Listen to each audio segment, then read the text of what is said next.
interesting wall of media. All right, let's just start this happening. Interesting wall of media. Hello, everyone, and welcome to the Cosmic Intelligence Agency's 20th anniversary celebration, part two. I'm here today with some very wonderful agents. Many have been with us for a long time. Some of us are more new, but it's all great to have you all here. Let me just check. Yes, it is saying it's live on YouTube, so that's fantastic. And welcome to anyone that is joining us live or is looking later. Um, it's definitely worth 20 years of celebrating the amazing things that as a collective the CIA has done together in many different ways. The many people that have come and gone or are still with us or will come back. It's all very fluid and evolutionary at the CIA. So I'm going to introduce from my top right. I don't know how you're seeing it. It's hard to tell, isn't it? When we're on Zoom, like actually how it's recording or how anyone else is seeing it. But no, actually on my, well, actually on the recording. So I'm just going to look here. On my top right is Kamila Lizis. Hello, Kamila. Welcome. Hi, Julia. Hi, everyone. Thank you so much for having me. Such a privilege to be a part of the celebration. Well, we're very, very happy that you're part of the CIA because you are now the editor of the Time Lords magazine. So fantastic work, and it's so great to have you as part of the team. And, you know, again, you do it with so much kind of care and love and attention. So really, thank you so much, Kamila. Oh, thanks, Julia. I just yeah, I'm literally in my second, like it's been 2 years now since I started. So also a celebration to me. And yeah, it's just encompassed everything that I've done in astrology and outside, that it's just been a pleasure to serve in cosmic intelligence. So, and with yourself as well. So it's been a beautiful, beautiful journey to Thank you continue, so much. obviously. So Yes, yes, yes. yeah, yeah. And of course, Camilla, well, it was introduced to me when I was kind of saying, I need a new editor, you know, who can I find? And Andrew suggested Camilla. So, Andrew, welcome, Andrew. Hey, Hey, Always Andrew. an amazing agent. And probably out of all of you here, the longest serving. So we have been delighted by your articles and your videos and your webinars over the years.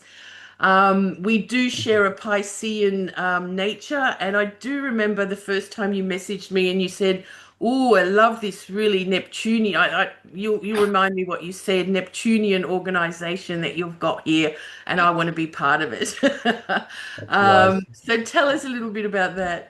That was 13 years ago. So it was. 13, yeah, Yeah, we yeah. connected in 2012. So it was just on our solar return.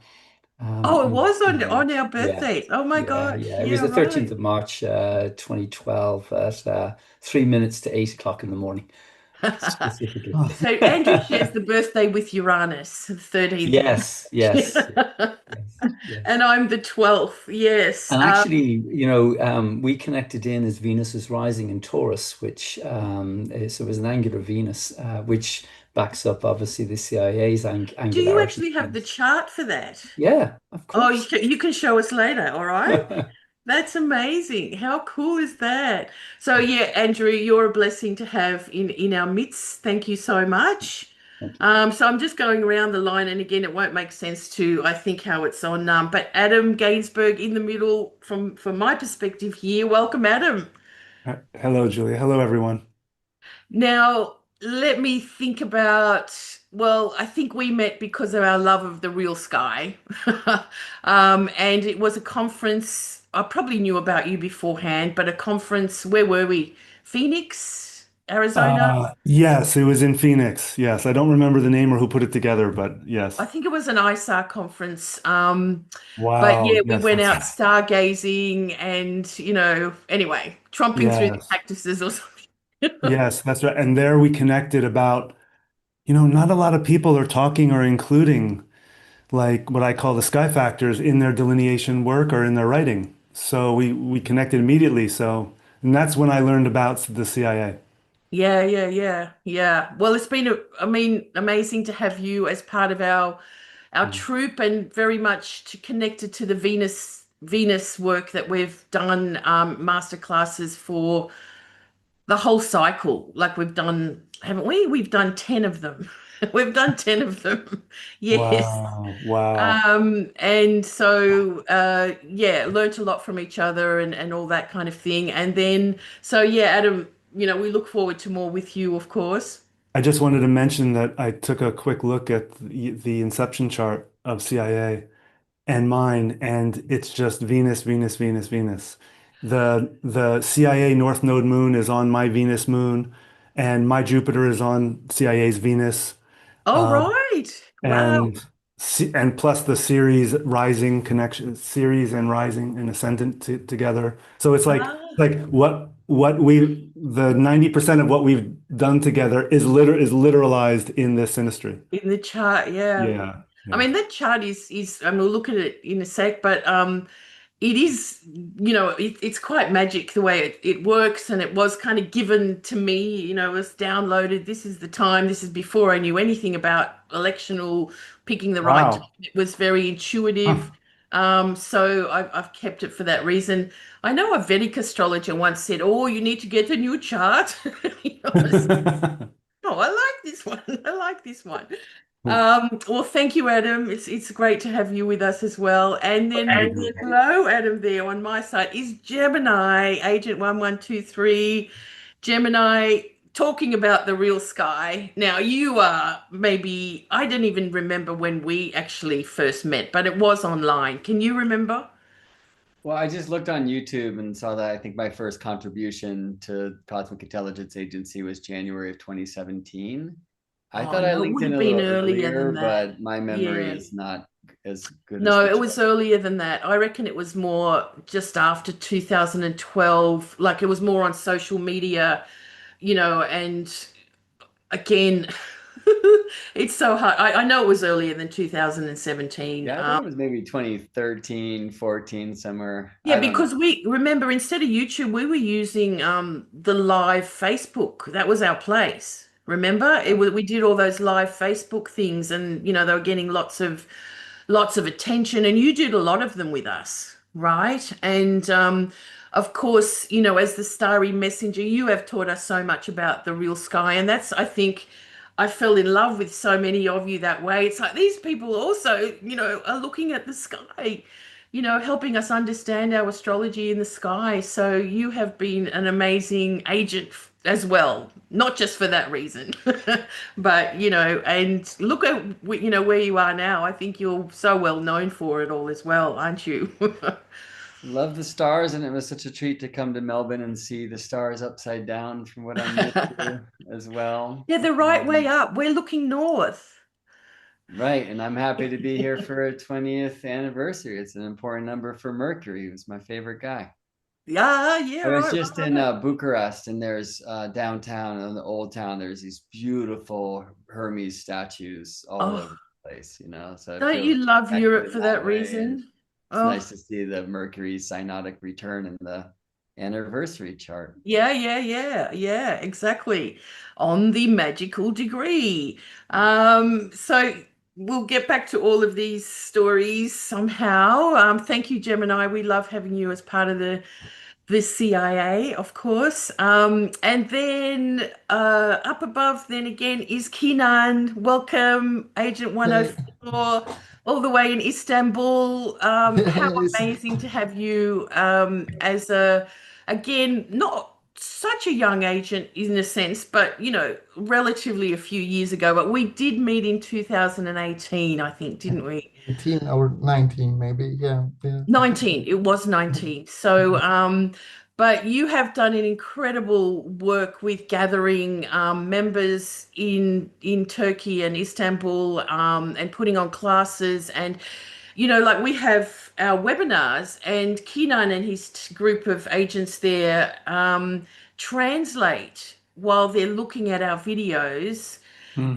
and have kind of workshop classes. So, I mean, that's amazing. And as I said in part one, if there was to be a center for the CIA at the moment, it would be Istanbul.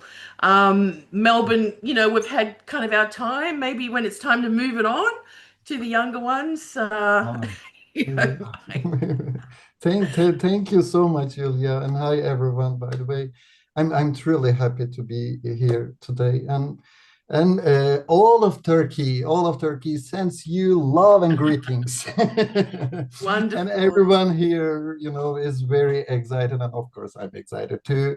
A big 20 years. It's not easy, but such an incredible journey with so many great achievements, I think. But Well, yes. look, there's a lot. There's a lot of people doing astrology now. I always say the mission worked, guys. The mission worked. It's everywhere. So the next steps now are, to keep the content good or relevant or more about the sky. I remember always saying that, when I started all of this, people are going, "We don't understand what you're saying, Julia." And I said, well, astrology is a language, and if you want to know it, you have to know the language, right? So, and of course that's more out there, but there's still quite a way to go. But really, if you love astrology, you have to understand the language. So thank you, Kenan. You are a wonderful addition to the agency for sure. And Sharon Knight, welcome, Sharon. Relatively new agent. I don't know, 2 years, 1 year, I can't remember. But welcome, Sharon. Thanks for being here with us today. Well, I'm delighted.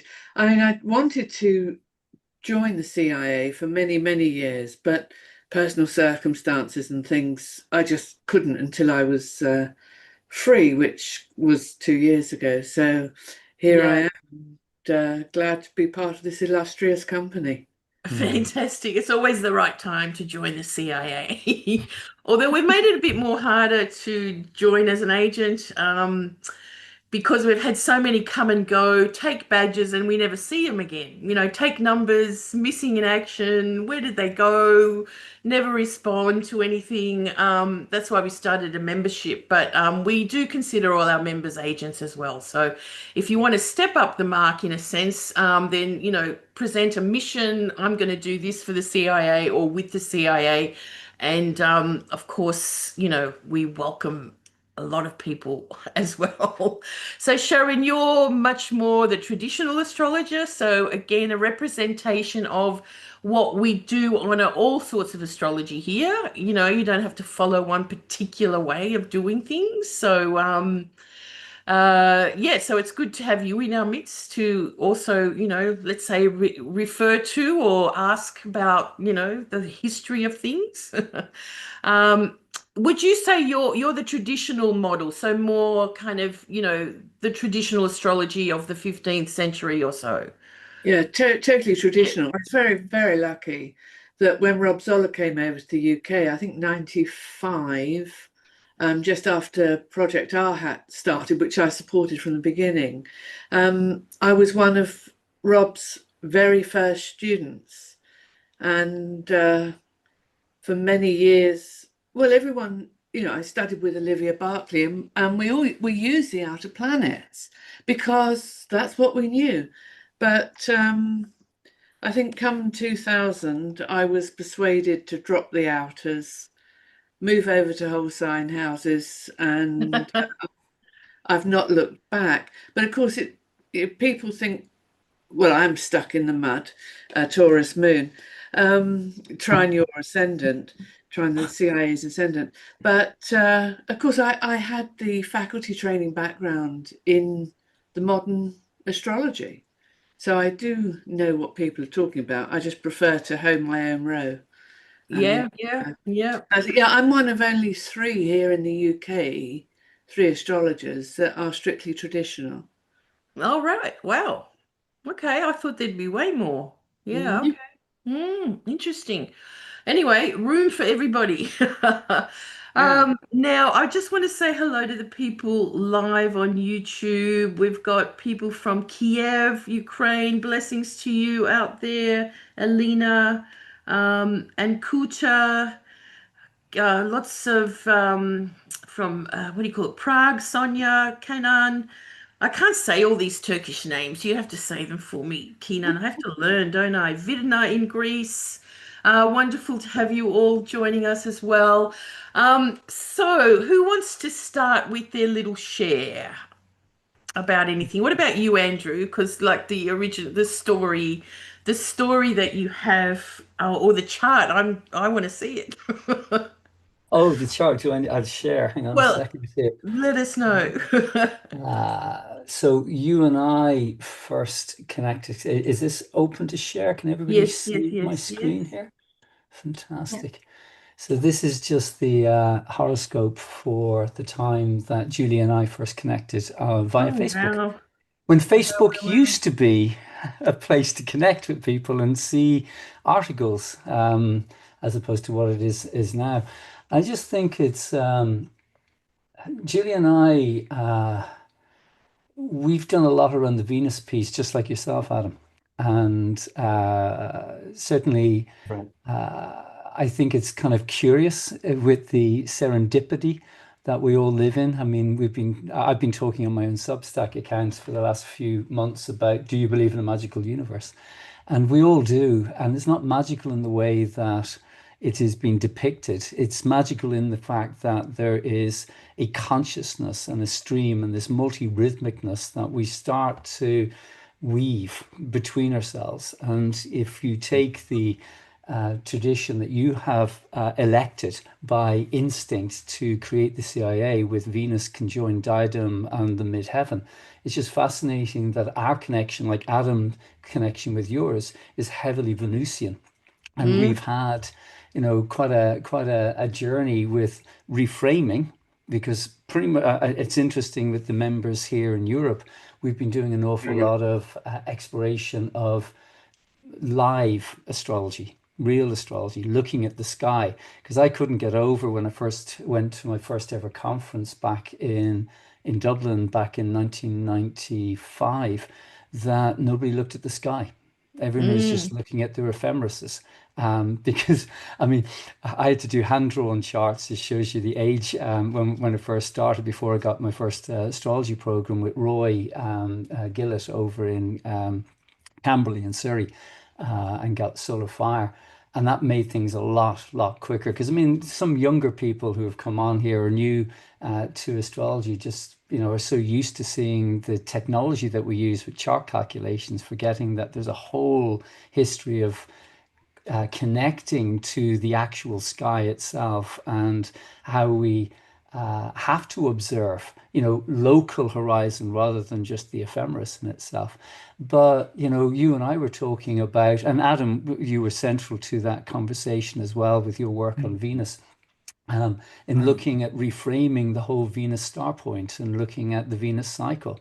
And it's fascinating that in the CIA chart, the Venus is conjoined the fixed star diadem, which is the sacred dance. And if you think about Venus's sacred dance of the 8 by 5-fold structure, it's kind of interesting that we've all been woven together to open up the third eye through watching the natural cycles and rhythms of Venus and the other planets. So I think it's a fascinating curiosity that our connection, which has been a very pleasant and very Venusian And we've connection. never And met I for can make, real. We've never met.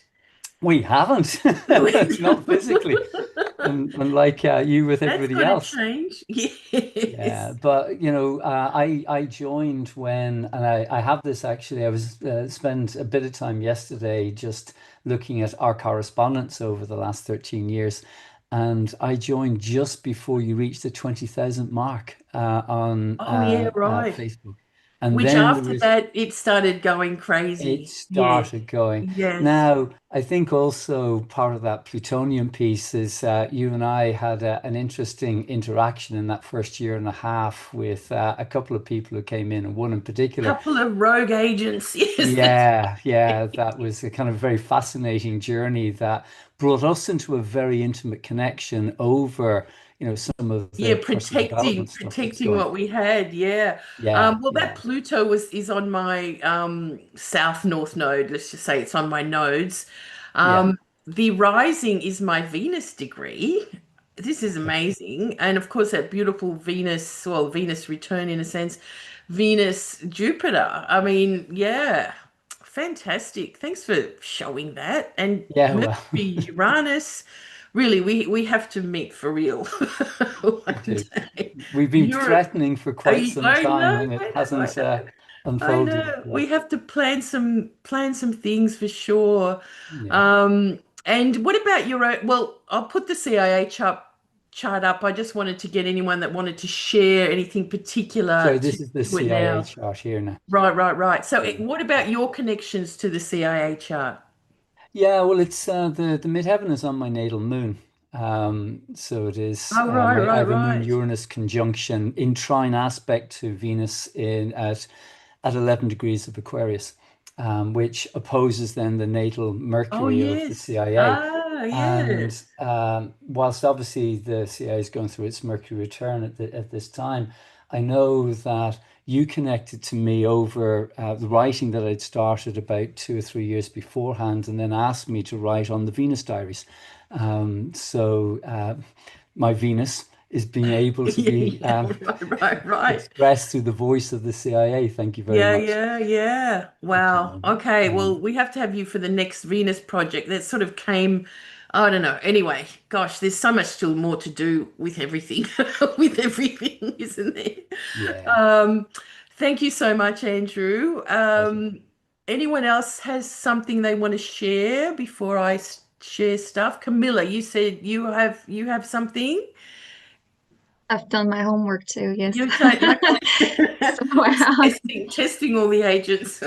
yeah, with my angular Mercury, it's Not in a that they Virgo. need it. Yes. So I just thought I don't have the chart to share. I don't have my solar fire open if you want to share the CIA chart. I just thought that it's amazingly creative when you add the creative aspects to the chart, which I work with the ninth, the seventh, the fifth harmonic.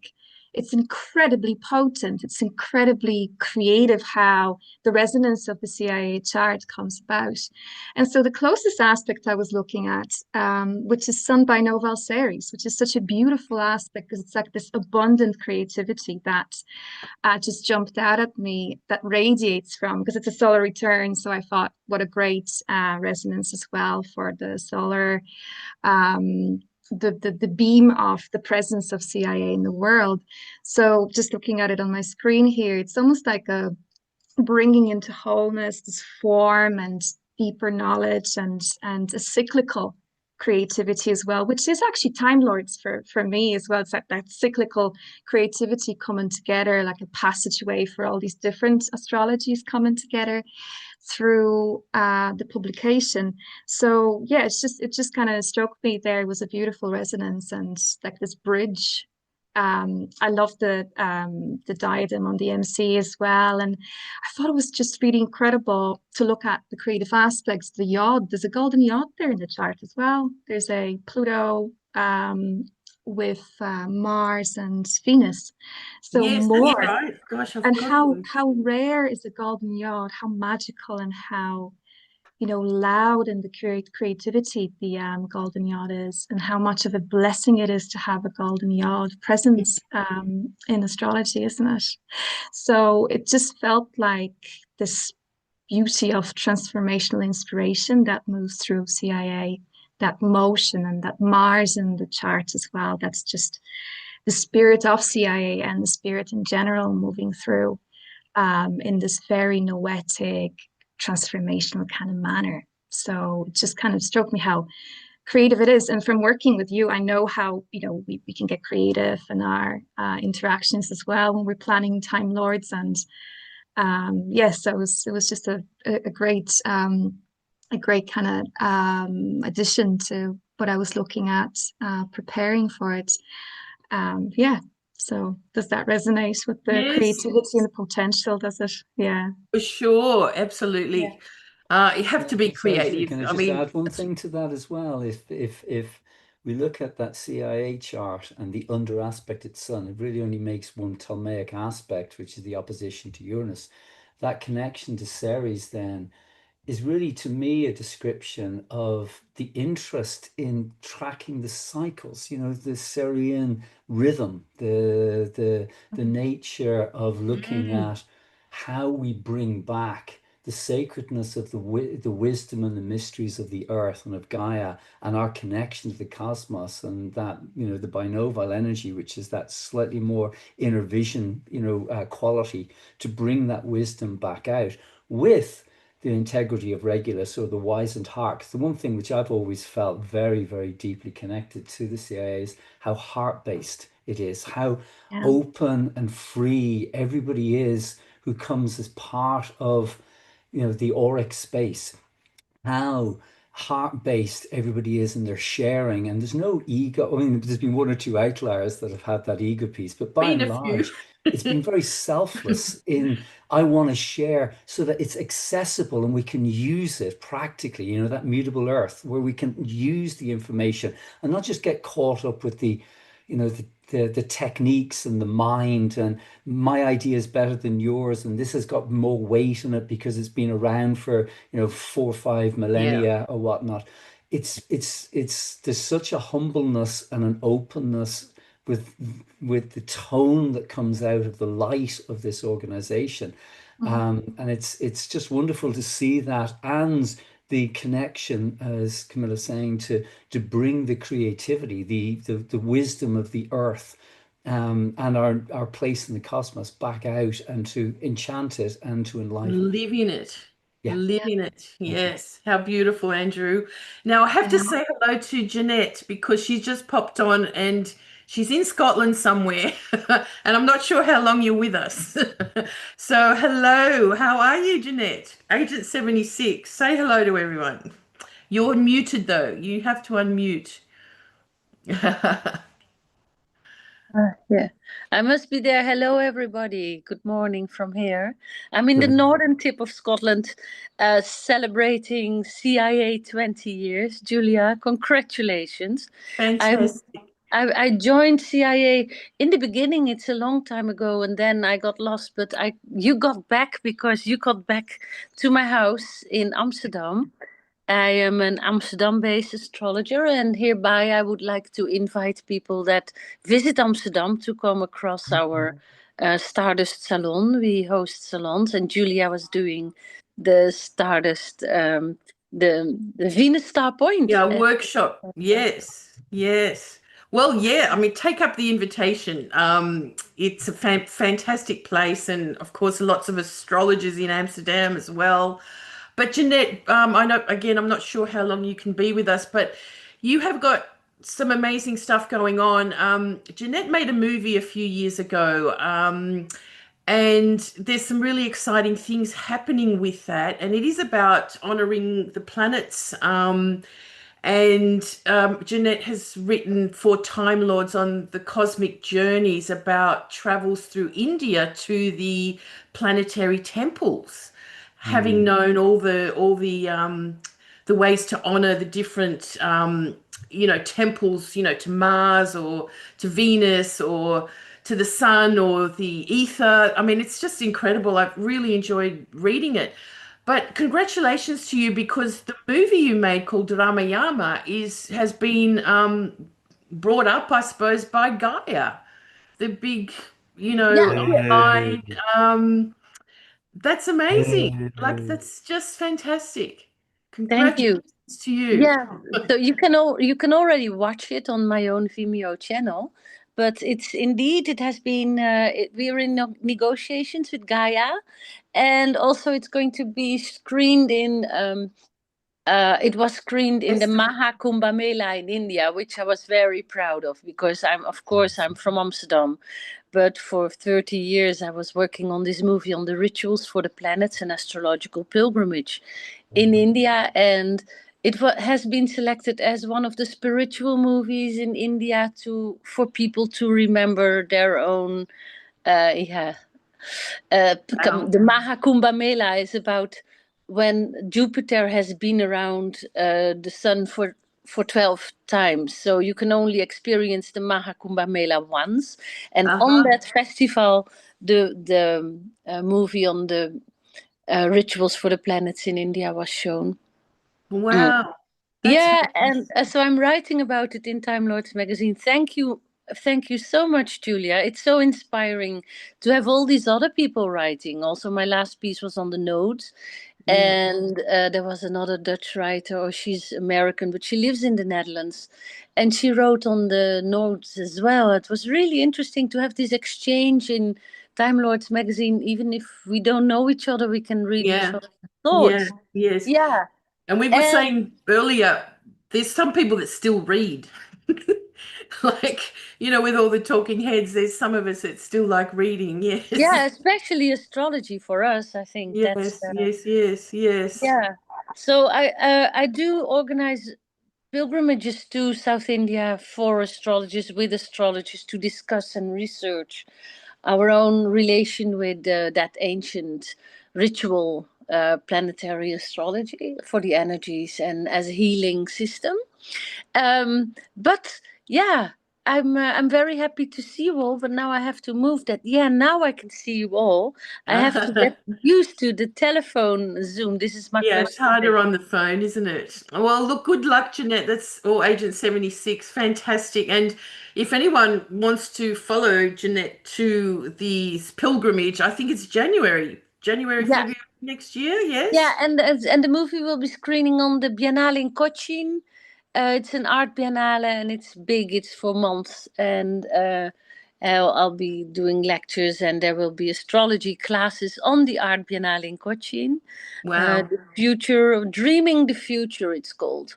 It's as big as the Venice Art Biennale, but then of Southeast Asia.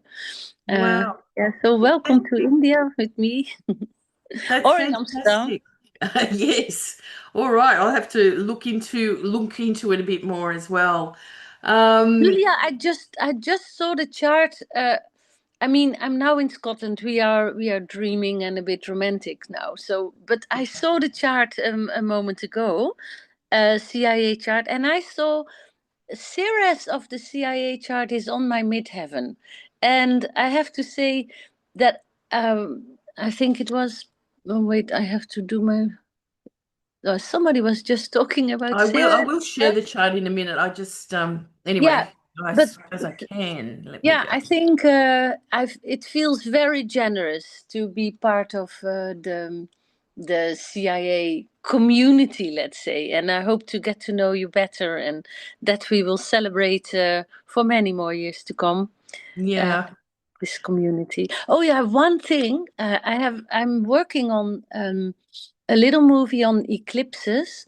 That's to say, I went to the Plymouth. It was a Plymouth conference during the eclipse in 1999. I don't know if anybody of you was there. And I filmed a lot, like 17 hours. And from the 17 hours, we now edited a 15-minute, but it's a 15. But it's coming online with the eclipse, and it's really so fun to see everybody 25 years younger. Fantastic. And, Well, send it to us. Yeah, we'll share it around. Yeah, I will. Yeah. Well done. Well, more movies from you. Well done. Astrological movies, of Astrological course. movies. I love it.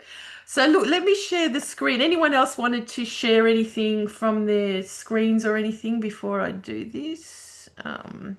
I'd love to share some synastry of this moment and of my moment. Yeah. Okay. Because once I share, then anyway. We go off on an adventure, I assume.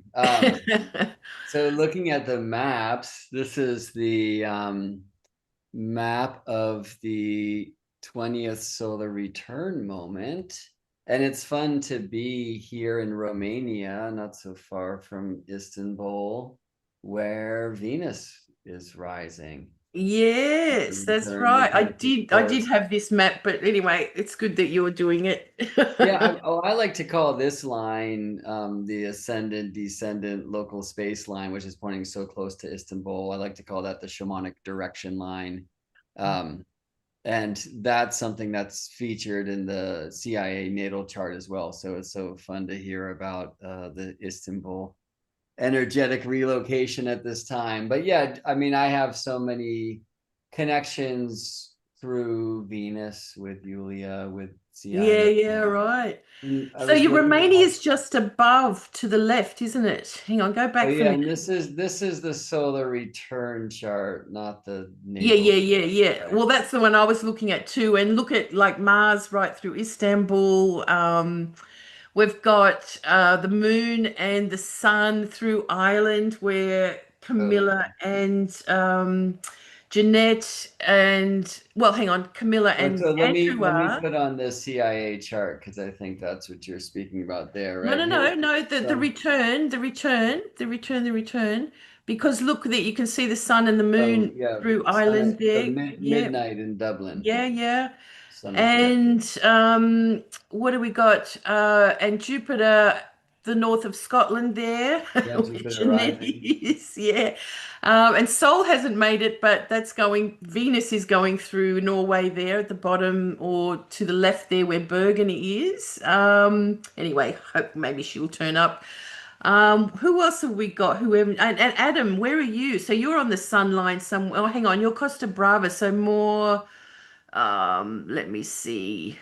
That's on the left. Is it near the Portugal side or not? Adam, where in Spain are you? Sorry, I was muted. Barcelona. Ah, okay. So we've got the I think that's ascendant. a part of Fortune local space line, maybe. Aha. Yeah. Which is The streaming sun from winner. Melbourne. There you go.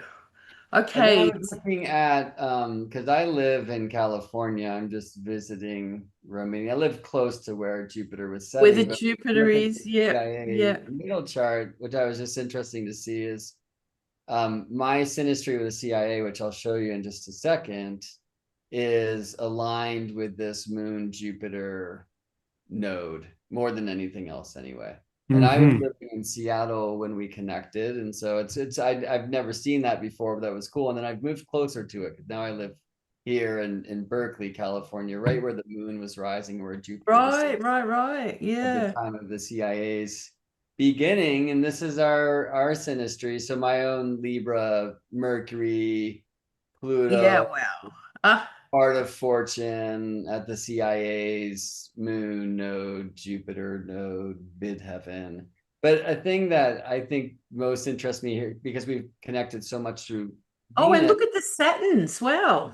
Didn't realize Yeah, I that. was born, or CIA was born during my Saturn return. I just saw that too. But Yeah, right. these ones are a little harder to see. Like, so I'm a first degree sun as well, right? Scorpio for me. So sun sextile sun, and then Mercury sextile Mercury. And it took me a long time in astrology, though I had studied synodic cycles basically from the beginning with Daniel Jamario, and then with the work like from Adam, from Gary Caton and others.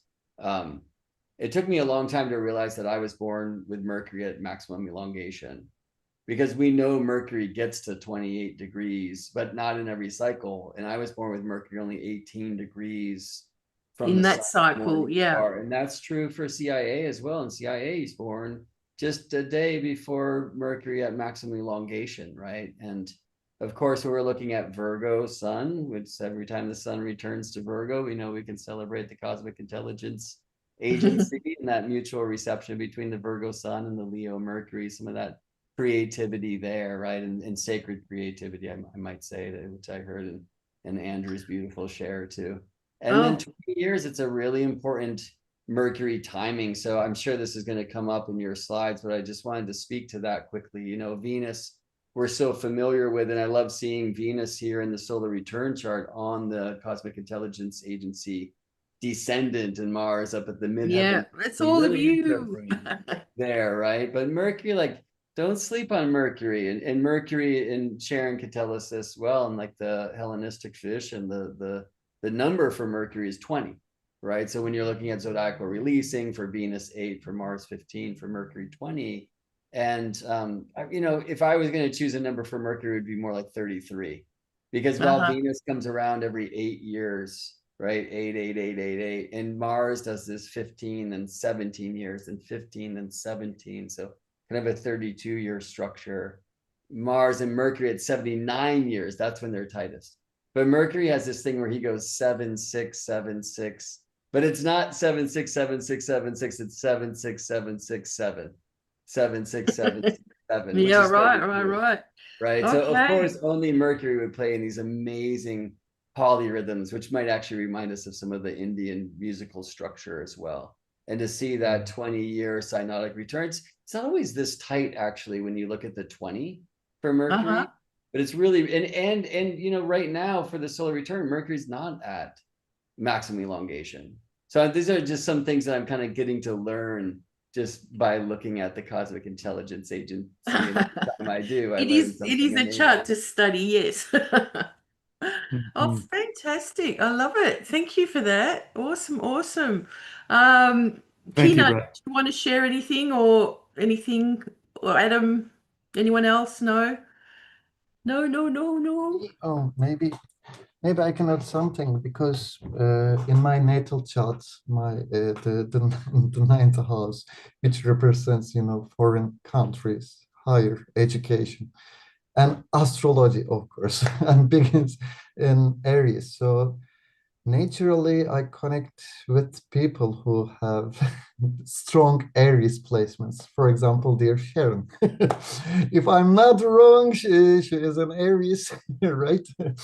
But interestingly, you know, in CA's chart, the North Node and the Moon are also in Aries, and they form a trine with my ascendant. And this is really nourishing. And I also see that Aries energy in the way CA works, because giving space to young astrologers, supporting new voices. It doesn't mean ignoring traditions, but it shows real trust in the next generation. I mean, it's so important, because let's be honest, because astrologers are represented by Jupiter, sometimes by Mercury in classical astrology in terms of traditional astrology, but Jupiter also carries arrogance as a shadow. And astrologers by nature can be a little arrogant, always claiming to know, to judge, you know what I mean.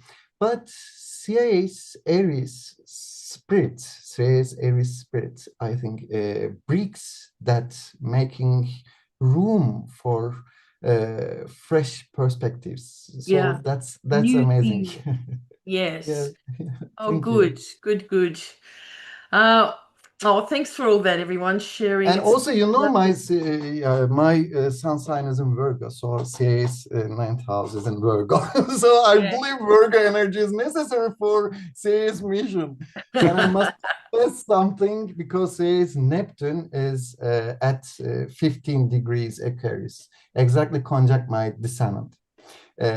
Because my descendant at 15 degrees Aquarius. From the very beginning, CAS has always felt Neptunian to me, as always, because, you know, the colors, designs, you know, dreams, visions, agents, dolphins, Pisces energy, also Neptunian. But for the first time in my life, Julija, I've witnessed Neptunian energy that is stable. That's surprising, because inside that mist and dream, there is also a Saturnian discipline. Maybe, you know, the Neptune's dispositor is Saturn. A steady rhythm, you know, of webinars, events, and shared knowledge. It's like learning while having fun, and vice versa. Very magical, yeah. Oh, thanks, Kenan. You got it, mate. You got it. I love it. So, I've just got a few slides, and I won't repeat what we did this morning, but you know, will lead us to other conversations. But again, I just want to thank all the past agents that have come and gone, and maybe will come back. And you know, it's very fluid in the way that we work together, in a sense of who's available. I Sorry, mean, that's Julia. sort of Adam gets. wanted to say something quickly. Oh, I'm so He had a sorry, quick Adam. word. Oh, Sorry. Adam, sorry. Oh, Go oh, for thank it. you. Thank you, Andrew. I was just going to wait until there was a time. Julia, the one thing that I just wanted to bring up that I think would be interesting to us here is on the CIA chart, both Uranus and Neptune are at their perigee. So they're closest to Earth at the time when, at that 2005 chart. And the Right. combination of the two of them are such a perfect description of what everyone's describing. Kenan earlier, Andrew, Kamila earlier, you're talking about the creativity, the high art of personal and group creativity. So that those two, I mean, we often don't talk about outer planets and their relative proximity to the Earth, but I have found, just from my way of looking at things, that even the outers, when they get opposite the sun or near that, they seem to demonstrate a stronger direct presence in the manifestation of the chart, in whatever the personality is, whether it's organization or it's an individual. And so that combination of Neptune and Uranus, because they're pretty much on either side of exact opposition sun. Mm. And so one is waxing to the opposition, and one is leaving, and the other is leaving. It has already happened, the opposition, prenatally, and is continuing its retrograde. And that combination, I think, is perfect. I was inspired by this when Andrew earlier was talking about the Piscean quality, where everyone's voice is welcomed. So many people through CIA over the years that I've been involved feel safe. And I don't just mean emotionally safe, but psychologically safe, spiritually safe to express themselves and bring their voice. And in that sharing, community is formed. There is a trust built. There is a larger kind of sentience that starts to be cultivated, not from a bunch of rules coming from the top down from Julia, but everyone forming it like organically. And that to me is that to me is what grabbed my heart. You know, when we first started to have our first couple events together, Julia, I was like, oh, I am in for this. This is just the right people with the right heart for the right reasons. Free agents, I often say. Free agents, yes, exactly. Free agents, you know. Totally. Yeah, and that's where, you know, the creativity blossoms, and, you know, again, you know, circulating things and sharing and learning from each other. And recognizing we can learn from each other as well, as opposed to, oh, you know, I don't need to know that, or, you know, I mean, it's different if it's not what you're into, but you know what I mean? Like, it's like, you know, there's so much, Yeah. everyone's got incredible like insights and qualities and expertise, actually specialties as well, that I really, you know, like to honor and learn from as well. So Yes. yeah, well said, and lovely to hear all these things from all of you, of course. So I mean, I what do you call it? So the 11 Leo, some of you know this, and I'll play it again because So gathering intelligence, indeed, as we began gather our council disguised as whatever this is, today, the moon rising at 11 Leo. Now, a lot of our work, we're learning from actual just noticing and application. It's not necessarily in books. So there was a time when I was doing charts for mostly good people, but who were spies and undercover agents and political operatives. Mostly good, you know, but they all had a planet at 11 plus Leo, you know. And I was like, oh, it's a gathering intelligence thing. Now, that was Caroline Casey back in 2012. I went to her, and I played this at part one, but it's just so funny. Went to one of her lectures, and of course, I already had the CIA chart.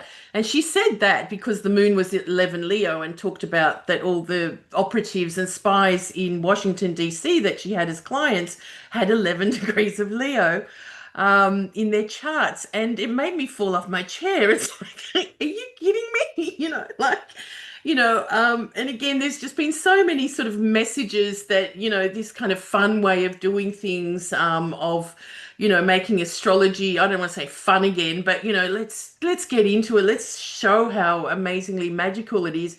It wasn't like that when I started, when, in 2005, we were still living in times of, sun signs was what most people knew, or knew about astrology. They knew nothing about the connection to the sky.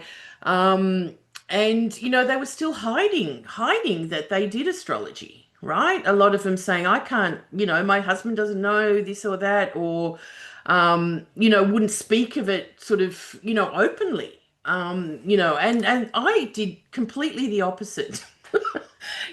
Like I was completely, going, I'm an astrologer and I do this, and I wasn't afraid to talk about it. And that's what really became what I called the badge of the CIA, like the, wearing the logo and the t-shirts and all that kind of stuff became our symbol that, we're proud and loud astrologers. And that's how the story sort of, took off, let's say. And, the words cosmic intelligence being such a wonderful way to sort of get attention, get people to kind of understand a bit more, or want to understand a bit more.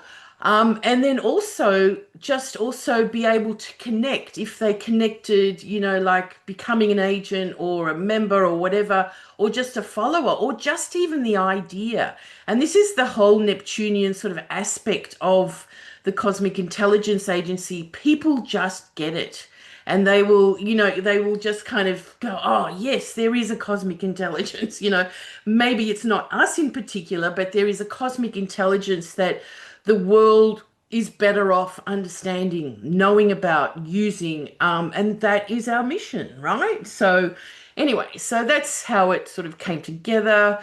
And just a reminder what an agent is. We know the cosmos as the beautiful order that we all recognize and are part of, the intelligence.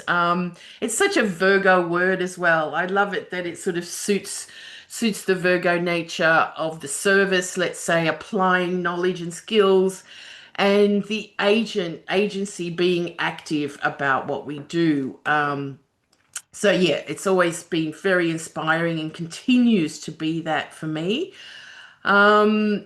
Where am I? So yeah, so the logo became this kind of, like a badge. And, we're talking about the t-shirts and wearing t-shirts. I mean, have any of you got stories about wearing your t-shirts and people saying, hey, what's that? Or, sort of saying something about the t-shirts?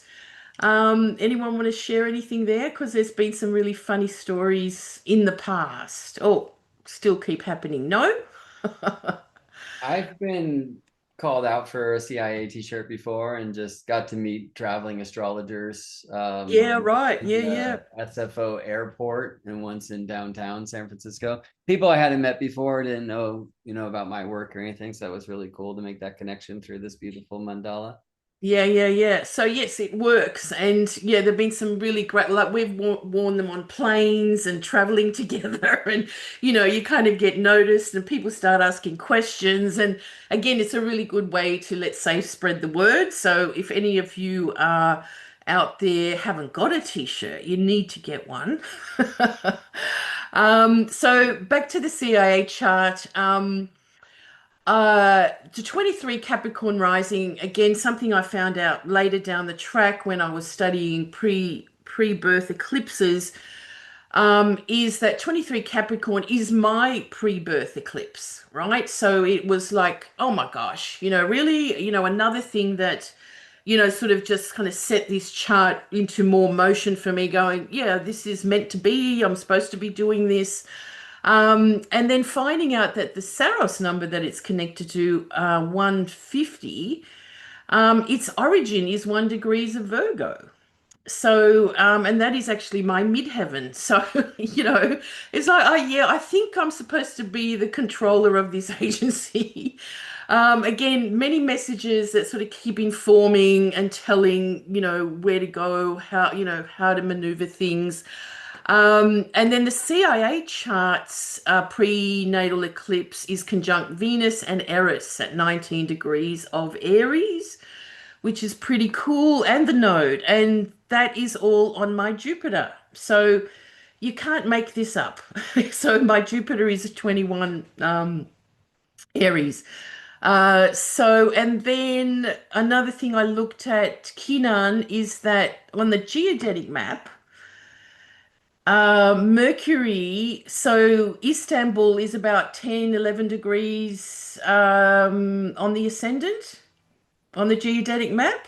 So there you go. No wonder the Istanbul agents are, kind of so connected there. And I think the other place on Other the place, yeah, in descendant, the 12 geodetic map. Aquarius. Sorry? Oops.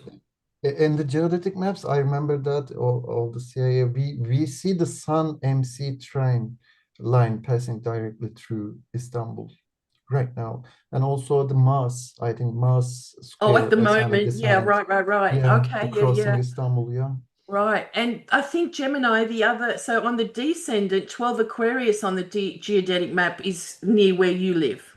yeah. Anyway. Okay, Gemini.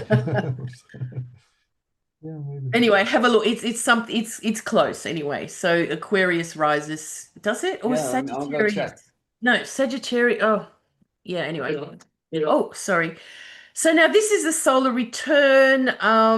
Again, happened earlier this morning. We've got the moon at the end of Leo. So it's an interesting chart. I mean, you got to love the Jupiter and the Venus in the ninth house for the return. The sun being squared by, or not, squared by Uranus or squaring Uranus, and then very much involved with the odd of Pluto and Neptune and Saturn. So really right there in all the big, kind of shifts happening on the planet. Like, we're really kind of, let's say, moving through it as well. Anyone want to comment on anything there? I think it's interesting in our Syrian conversation today, or in this section of the CIA celebration, that Ceres is in octile to Uranus, and with the talk, Yes, which yes. is on vogue Yeah. at the moment, between technology against nature, AI against the organic interpretations that we as astrologers can do in a holistic way to put the multi-dimensionality of the language that we speak into a framework that helps people understand our connection to nature as opposed to the potential separation from nature. I wrote on Substack, a friend of mine was at a conference in Portugal with Richard E. Grant, who's behind The Architect, and he's interested in astrology himself. But he did a throwaway comment to say that the algorithm and the mathematics that a lot of the AI that's currently used is incompatible with astrology, hence why we get very, very wrong astrology being put out in quite a seductive way to those who are not informed. And so it's just not able to cope with the astrology as it is. And I think it's interesting with the return chart encapsulating this. Do we go down a bit more of a route that is using AI graphics? I mean, we've all seen in our community how many people are using AI scripts to try to streamline their own writing. And yet in CIA up until now, it's been very much about heart-based, about people's experiences and what their reflections are, as opposed to something that's becomes more generic. So I think with Uranus also on the return chart on the ascendant heaven midpoint of the CIA chart, which I think that midpoint is at 1 degree of Sagittarius. So Uranus is in opposition to it.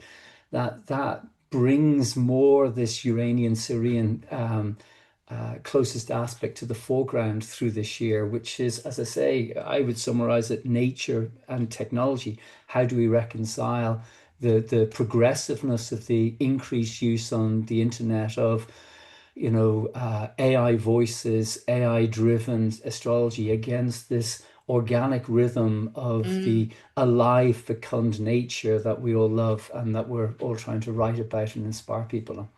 Yeah, we don't want to lose that connection that way, for sure. Um, to me, astrology is just so natural. I mean, this is, a thing as well. It's not some weird stuff. It's just so natural. We live in it, we live with it. It's not sort of something outside of us. So always remembering that part. So yes, you bring up a good point there, Andrew. So we do have our progress sun on these nodes as well at the moment. So that's kind of interesting. So there's some kind of shift going on. Not quite sure what it is, but it is all also very much about adapting to this kind of new era of astrology, as we all are. Somehow. What we will do, what we won't do, what we want to be a part of, what we're sick of. Anyone want to comment on that, about thinking about how their astrological kind of work might be changing in this kind of Well, frame? I'll just speak to that just for a moment, because Ireland is quite a different place to other geographic regions, because we've never really lost our connection to nature and our sacred history and our understanding of the spirituality of our land. To the point that the church, when it came over here in the 5th century, struggled to get a root hold. So they had to adapt to an awful lot of the pagan ways, hence why we continue the celebrations more connected to the Celtic calendar here. And so I haven't seen a massive increase or decrease in the interest in astrology in Ireland, because the volume of interest has always maintained, consistency here. So it was not that difficult in the 90s, you know, being an astrologer. There's not that many full-time astrologers on the island. We're a very small island. There's only 5 million people here, and there's only a handful that make a full-time living. But always been an incredibly strong interest in studying, reading, usually self-directed in that, guys. So I think part of that challenge with this Uranus Ceres vibe is how we navigate, or how the CIA navigates the linguistics of, the increased technologically driven guys against the organic spirituality that actually exists and has always existed. I think the only thing that we've all become accustomed to is that people are dumping the interiority of their souls out on the internet very quickly and very easily. And obviously you and I share a common, guys, that we like to read. And obviously, when I joined the CIA, Facebook was a very different entity to what it is now, and people did read, and you and I wrote very long articles that were read on Facebook. And Yeah. then around 2015, it changed. And all of a sudden it became, 2 paragraphs, and then shorter than that, and then about the images. So that's where the Time Lords, which is such a beautiful offering that you've created, and between you and the team, have kind of given people a chance to read and reflect and to slow and to, I think that's the challenge that we're faced with say TikTok astrologers and Instagram videos and reels, of condensing this very deep wisdom into sound bites, as opposed to it's a lived experience, that we're speaking a language, we're living a philosophy. This is a way of being. It's not just condensed into, X plus Y means Z. So every time that Mars is in, sextile to Venus, this means X. And to expand our linguistics, which is what's so beautiful about the team that you've got around you, where there is thoughtfulness and challenging people to look, is Venus really about romance, or is it really about bringing the awe and wonder of the oneness of spirit into manifestation? And Mars being about that movement of spirit within this plane of existence to bring it into an activation. And these sorts of conversations are just wonderful to have, to put out into the public domain, that might get people questioning, oh, maybe there's more. Maybe there's a deeper truth in this, as opposed to the, this is what's going to happen. How are we co-creating, and how are we being able to, make more discerning choices in concert with our rhythm and with the rhythm of, the cosmos in itself. And I think that, to me, is on offer with the solar return chart, the Ceres Uranus piece, but also, what you're weaving, because there is that trend of bringing back broader wisdom from different countries, not just the Hellenistic tradition, but, you've written about Lithuanian astrology. I'm writing about, retranslating a lot of our mythology, which has never been talked about by astrologers, has always been done by sociologists and academics, but the old Gaelic way of looking at the star law, which is very, very deeply connected to the Brahma. I'd really the love to Vedic do more tradition. work on that, cross-cultural understanding of the sky. And Gemini, you've done a lot of that with the native Indians in America and stuff, or understand it or have researched it. So yeah, there's a lot more to do in that. Like, we're so fixated, as you've often said, with the Greek myths, and the Western astrology tradition through that realm, whereas there's just so much treasure everywhere else, right? In all the skies. Because some of it actually, when you think about the things that have become, what we understand as astrologers, is they do come from that, that cradle of civilization, the Mediterranean and all that kind of thing. Whereas the sky is so different down here. It's so different in different latitudes. I mean, there's so many sort of things to consider, as the Lionsgate kind of thing, and, stuff like that, that it's supposed to be everywhere. So yeah, let's keep at Yeah, it. I'd like have to a, add. Yeah. Yeah, go ahead. Yeah, um, you were first, so go ahead. thank you. Just a little addendum to Andrew's beautiful and very, for me, powerful sharing. Where I find myself looking now and into my future as a practicing astrologer is helping my clients and students find the sky directly, viscerally, and intimately within their bodies. Even before our astrological minds come in and start associating that planet in that sign in that house, and then going up here to make an intellectual, oh, that's that, and then translating that synaptic connection, that spark, into something that where I can find it in my life. I'm finding myself wanting to kind of go direct and helping people to like invoke something, even something natally that they've looked at for their entire lives, and go direct into where the body lights up, where the pain or the loss or the joy or the any positive or quote positive or negative feeling or emotion or sensation lights up. For me, I have now a body of work called My Chart is My Body, or My Chart is in My Body. It's literally it's a whole new way of practicing astrology, and that is to not erase the intellectual power and necessity of our using our minds well, but it's to keep it as the COO of the company rather than the CEO, the one really driving the vision of the whole life. I'm sorry, I'm not trying to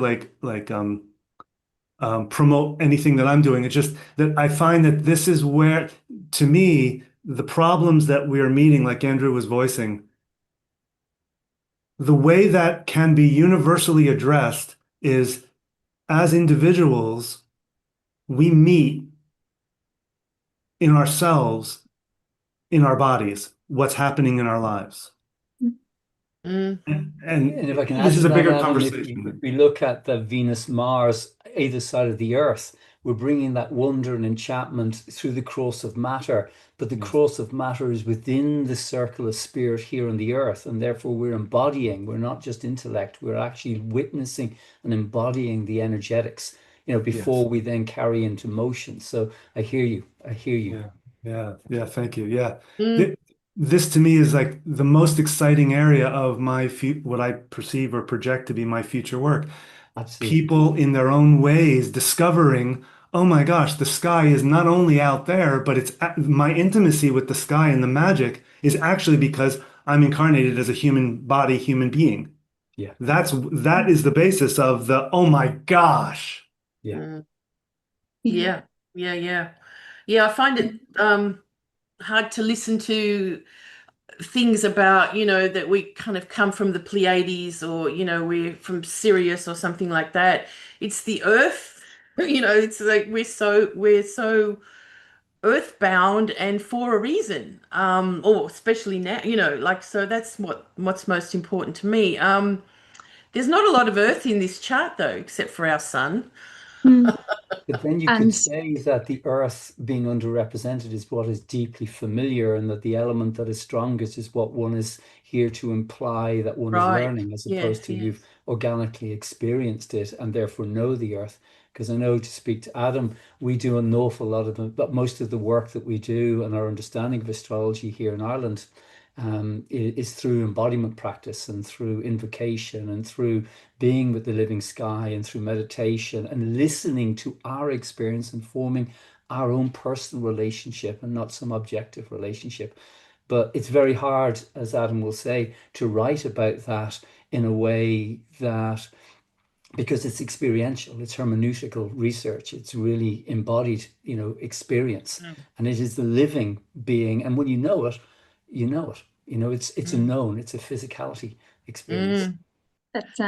Thank you to Andrew and Adam for the beautiful way of expressing that. And what I've been actually hearing when you were both talking was that pulsation of this chart, and the looking at the cross of matter here, and really being drawn to Pluto altar at the IC at the roots of the chart, kind of feeding that sun and feeding that momentous moment now of a sense of rhythm and pulsation. And that deeper something that's happening underneath this chart, like beyond in a deeper sky. I think it's a very momentous moment for CIA with the solar return.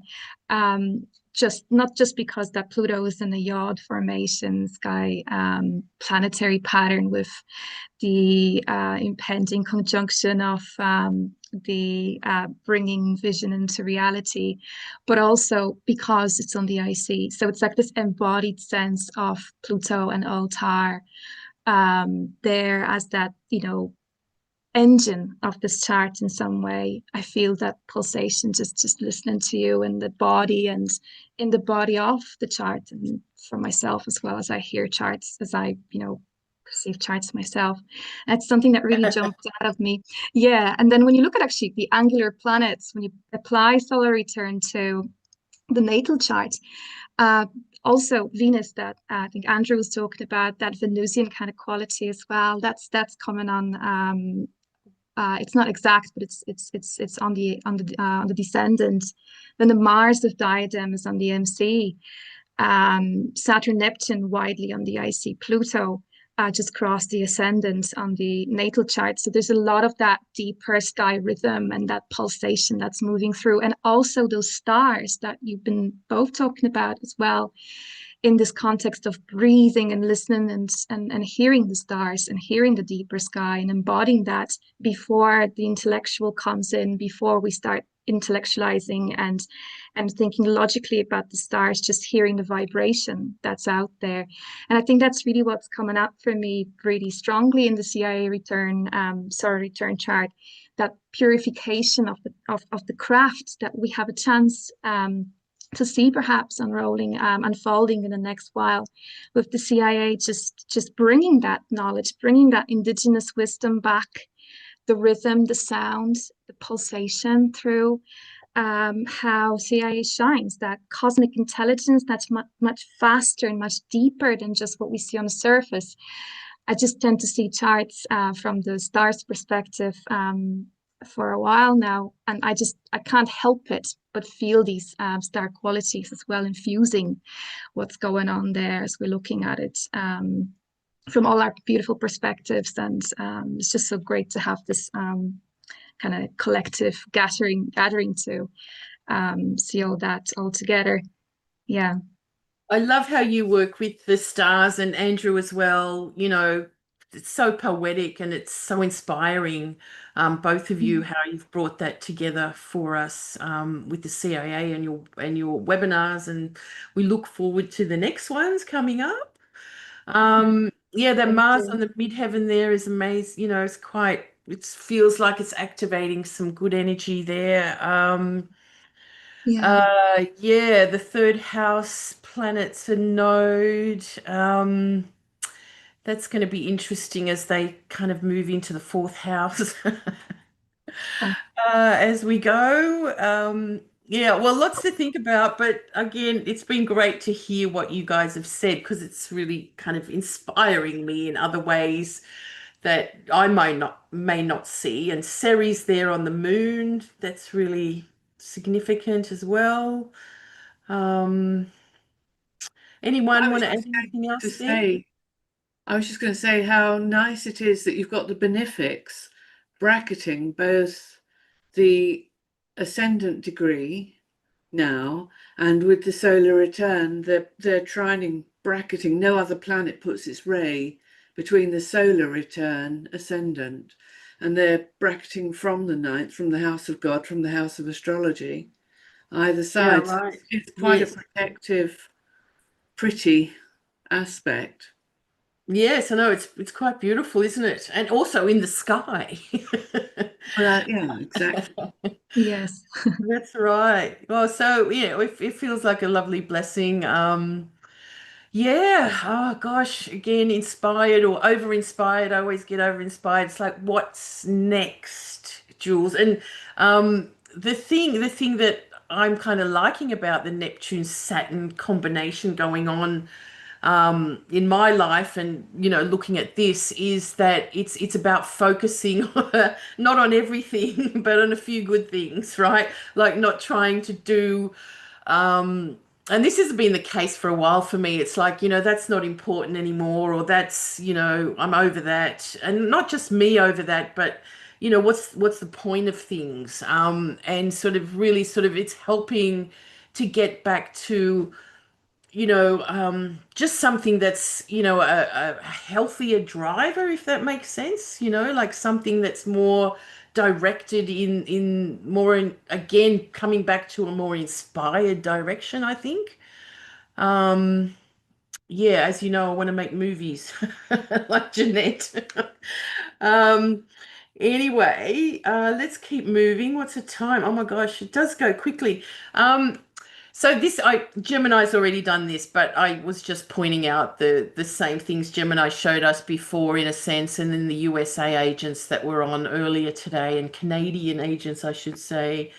And there's me, yeah, with Pluto underneath. And I love what you said, Camilla, about, it's Altair, flying, where, where we flying next, with this Pluto.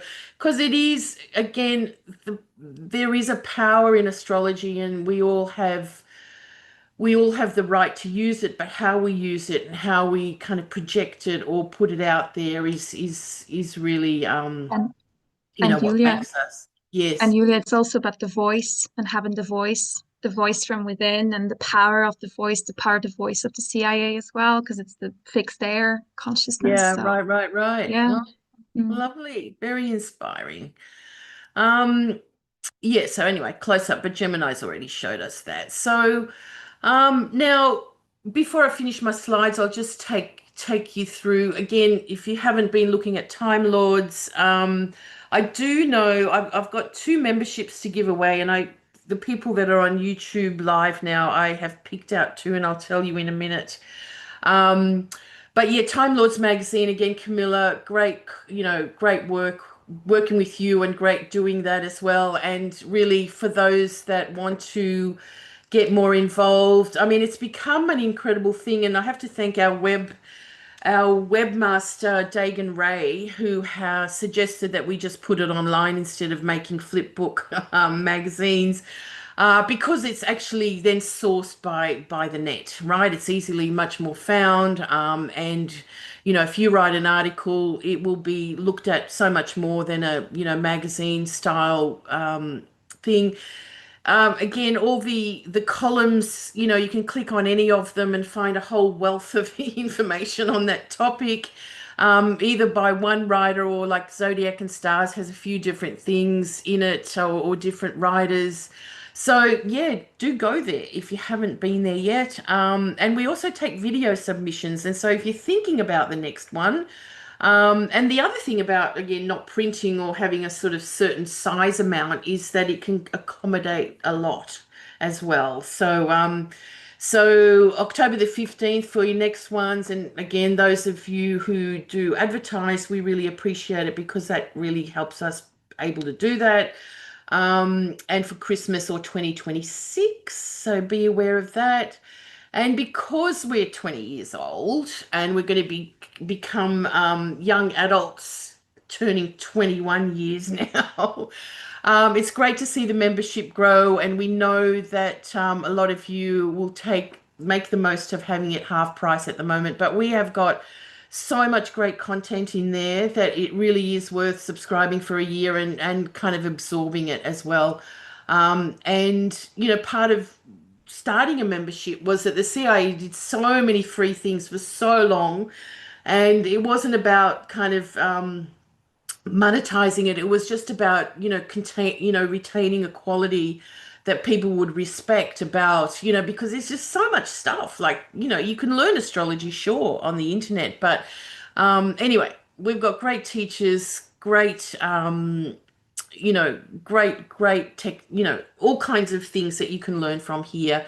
So, and it will be locked in. So if you do decide to renew, it will be locked in at that price. So I don't think there's any better value for astrology learning or keeping up with things than this CIA. So even if I say so myself. And then t-shirts, we've just launched that also for this anniversary because we were out of them for a long time. And I stopped sort of, what's the word, having them at home and sending them out. Now they're just on a platform. You can order them and, they're kind of just delivered. I don't have to go to the post office, which has saved a lot of time. And so with the 2 membership winners, I am going to award one to our friend in Kiev. So where are you? What was your name again? Alina. Alina? Could you please send me your email or just message somehow? We would like to offer you a membership. And also the other one is Ankuta Katrionu. I think you are in what country? I can't remember, but she's written a great article for us in the last Time Lords magazine. So we'd like to present you with a CIA membership and have more to do with you. Okay. So I'll get in touch with you guys. And there's the diadem, look. And it's also like a Regulus as well, I suppose, with the sun on Regulus. So let's, like earlier with the other agents, we talked about, what we've seen change the most in the last 20 years. But is there anyone want to add anything about what we're seeing of the future? We've talked about a few things, or, how we've seen things change, where we are at now before we kind of wrap up. Lots to say. What do you want to see? What do you want to see? What's the next mission? Yeah, I was just going to say something just very, very briefly, is that it's wonderful to see more and more returning to life sky and to a more organic, quasi-shamanistic approach, which defies some of the intellectualism that we have adapted. Now, that's not to say there isn't intellectual rigor going on, but a reappraisal of a number of the stalwart traditions and techniques, and not in a revisionist, but in an inclusive way of moving forward. And certainly, I miss decent publications. I'm very fortunate that at the time that I came into astrology during the Uranus-Neptune conjunction of 93, that Arcana were publishing an incredible range of books. The Arcana series, which got discontinued, unfortunately, with the likes of Jeffrey Cornelius's work, The Moment of Astrology, and we had Melanie Reinhardt's work on Chiron.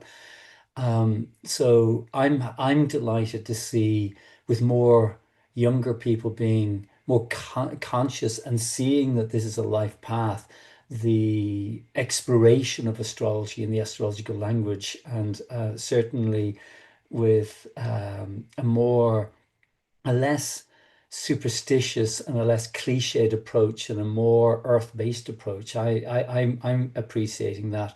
Though I have to admit, and I've said this earlier on, I don't see an increased interest in astrology more than it ever has been. It's just that we're getting to hear the contents of people's interiority, and people are being a little bit more expressive that they have an interest in it. And maybe it's just skewed because I'm Irish, and we have a very open tradition of, Jesus, the seventh son of us, the seventh son there is a bit touched, and you can just go down there and, just get your healing done. Because we've always had that, and we don't get rid of our fairy forts, the she forts, where we do It's just keep part a of deep interest in the that. language that you grew up in. Yeah, it's just part Yeah, and the parcel of environment. Yeah. our way of being. But, I got contacted by a journalist who was trying to convince me that there was a greater increase because the New Yorker carried an article 3 years ago. And I was just saying, look, the demand for consultations hasn't shifted since I started professional practice back in 95. It's been the same velocity, but all that were happening, it just looks that there's a greater interest, because of social media and the internet.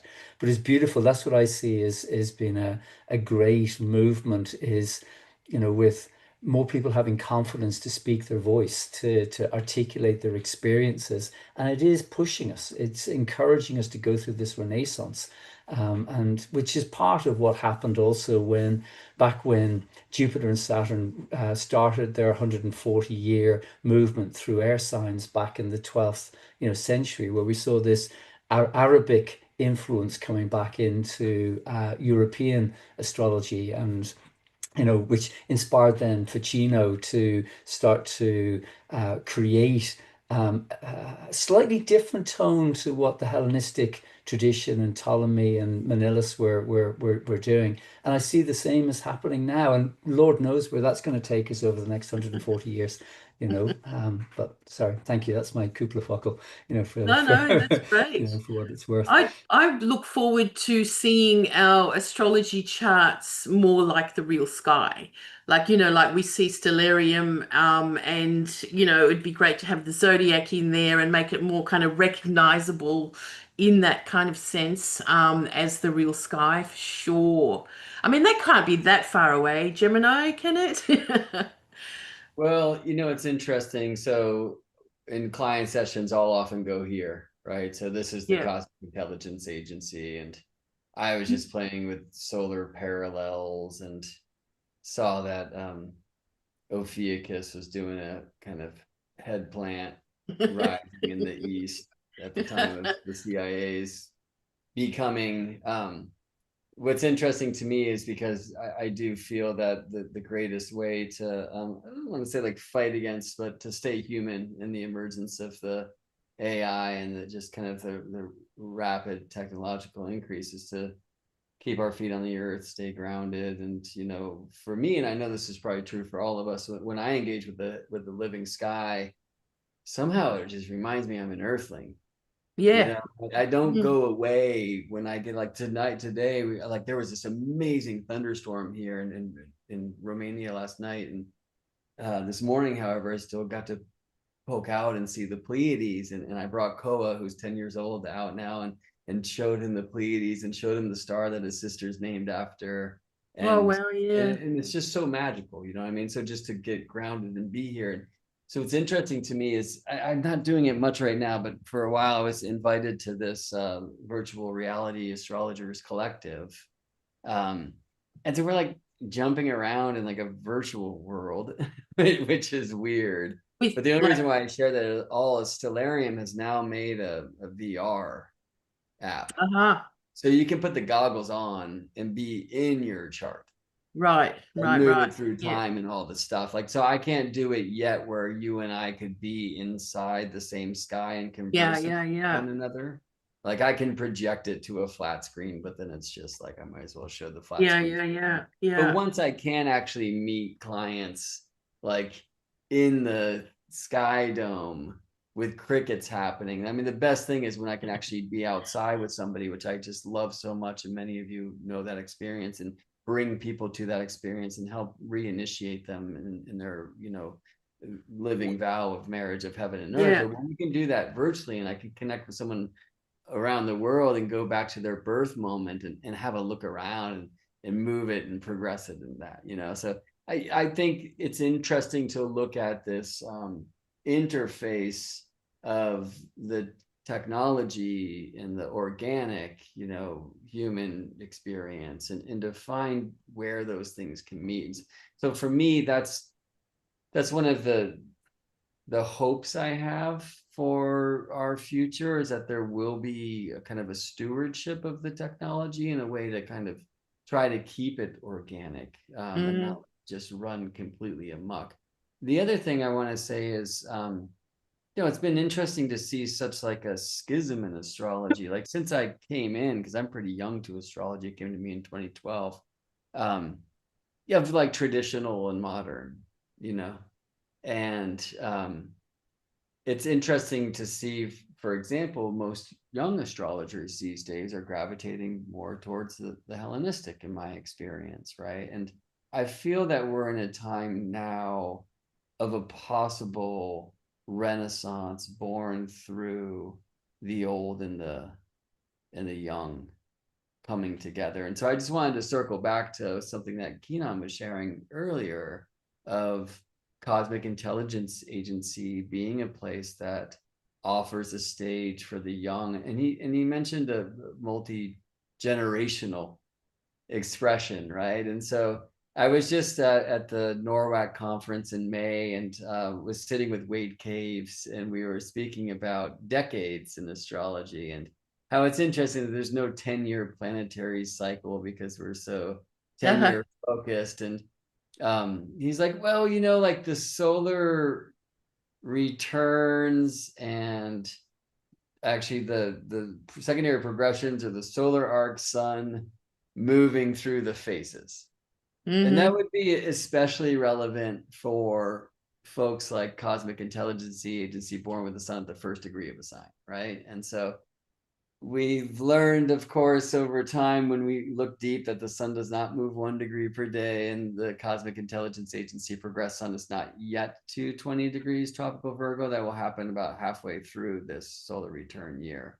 But it's interesting to just kind of consider how the sun was kind of born in that first phase or first decan or first 10 degrees of tropical Virgo, which many correlate to the 8 of Pentacle cards. And then it's been moving through the 9 of Pentacle cards. And then this year it'll move to the card associated with Mercury. Virgo, yes. right? And these I remember looking at that years ago. I haven't, thanks for the reminder. Yeah, right. Yeah, so the last phase, and where you really get to see this multi-generational. And, you know, for me, it's kind of the old and the new. And I don't know, there's something about the dogs that might be the most important here. Maybe they're Procyon and Sirius, who's to say. But I think there's something about that, like heaven and earth connection, that will be so important for us to move forward so we can stay human in the kind of advancing technology.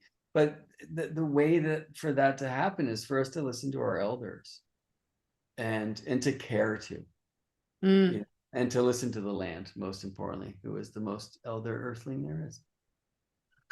Fantastic, Gemini. I would, yeah, you always, you know, I don't know, you'll have to develop this hologram that we can sit in when we go outside to just reference all the, or, you know, I'm sure that will come. Sorry, would you not consider the Uranus 8th harmonic, though, Gemini, to be the 10 year, the 10.5 year, Uranus to Uranus?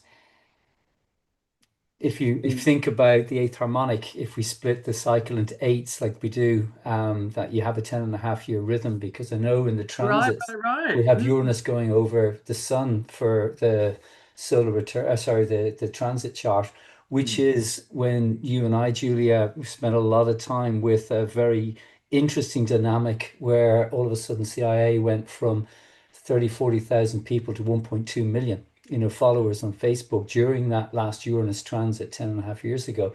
But that In a also couple of created, months or something. I can't even yeah, it was remember. It over a was so very, quick. very short space Yeah. of time. And Yeah. we still don't know the roots, whether that was an honest algorithm shift or whatever the heck was going on, because it was a very fascinating time in that. But it's just that Gemini, I was exposed to midpoints at a very, very early stage, and the lesser known aspects, which I don't consider to be lesser known, the octiles, the series of septiles, the quintiles, and that.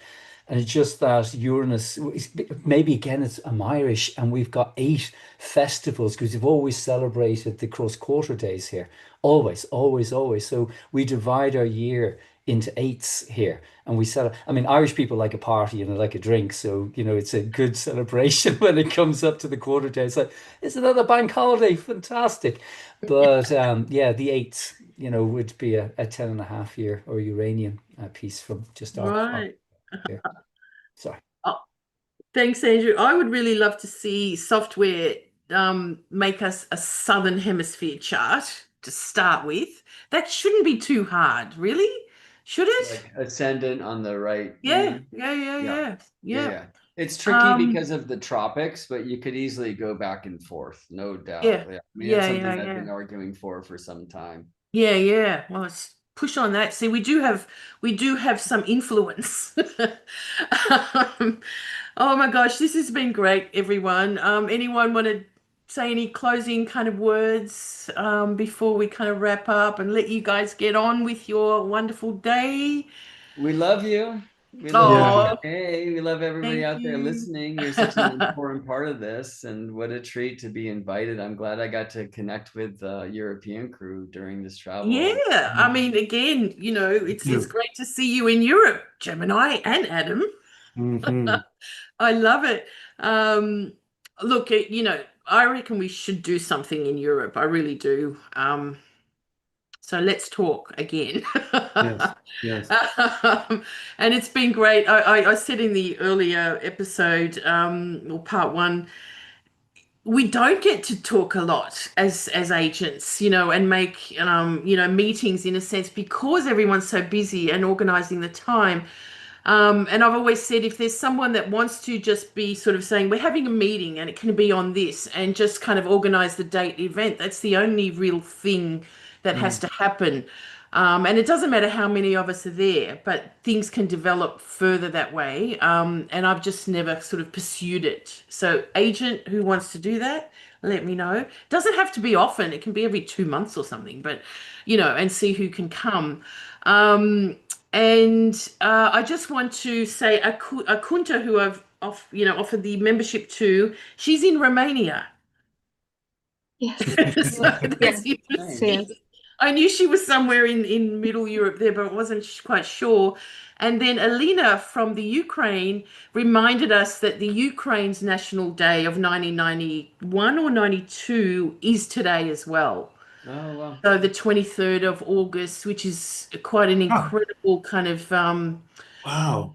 date. And the other really important thing from my heritage is the 23rd of August is when the Baltic states joined hands, like in the chain across the 3 countries to, against the Soviets, sorry, which then, sort of started their independence. And that was a bit earlier in 1991, I think, or 90. So, and it was called the Singing Revolution, and the Dalai Lama had said many years ago that this is the way to have a revolution, right? By singing and holding hands. So these are all on this day. So anyway, pretty special that the CIA is on this day too, and we've shared this birthday together. Really, really. My heart's full, and I love seeing you all, and I'm missing all those that couldn't make it, and some again disappeared. Who knows where? Wrong information or couldn't make it at the last minute. It's okay. But blessings to you all. I love you all. I love everything that you do and how you do it, I think. I can't wait to, let's say, organize something where we can all meet for real, but at least we've had this amazing time together, and let's continue to do so. So thank you, everyone, and we'll see you soon. Thank you, Julia. Thank you. Julia. Thank you, Feeling Julia. the love. Thank Happy you. birthday, CIA. Yes. Hey. I have all great inspiration back in my heart. Oh, not that it was ever gone, but it does need, refiring, let's say. So it feels really good to be connected to all of you wonderful people, and all of you out there. So out there on my other computer. So anyway, blessings to everybody involved, and I hope to see you all soon or talk to you soon. Thank you. Loads of love. Touch, all right? Thank you, everyone. Thank you.